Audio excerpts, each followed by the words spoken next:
High friends, welcome to Nataraj tuition YouTube channel. আজ জানবো বিশ্বকবি রবীন্দ্রনাথ ঠাকুরের জীবন কাহিনী, তাই চ্যানেলটিকে সাবস্ক্রাইব করে পাশে থাকবেন।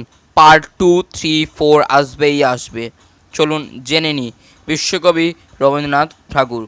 রবীন্দ্রনাথকে প্রথম বিশ্বকবি উপাধিতে ভূষিত করেন ভবানীচরণ বন্দ্যোপাধ্যায়। রবীন্দ্রনাথের ছদ্মনাম ভানুসিংহ ঠাকুর, আন্নাকালী পাকরাশি, দিকশূন্য ভট্টাচার্য, শ্রীমতী কনিষ্ঠা, শ্রীমতী মধুমা। রবীন্দ্রনাথের প্রশ্ন কবিতাটি 1931 সালে হিজলি জেলে গুলি চালিয়ে রাজবন্দীদের হত্যার প্রতিবাদে রচিত হয়েছিল। পিতামাতার 15টি সন্তানের মধ্যে রবীন্দ্রনাথ ছিলেন চতুর্দশ। বাংলায় প্রথম এনসাইক্লোপিডিয়া সংকলন করেন রবীন্দ্রনাথ ঠাকুর। তাই আমাদের কাছে বিশ্বকবি হিসাবে সারা জন্ম থেকে যাবে রবীন্দ্রনাথ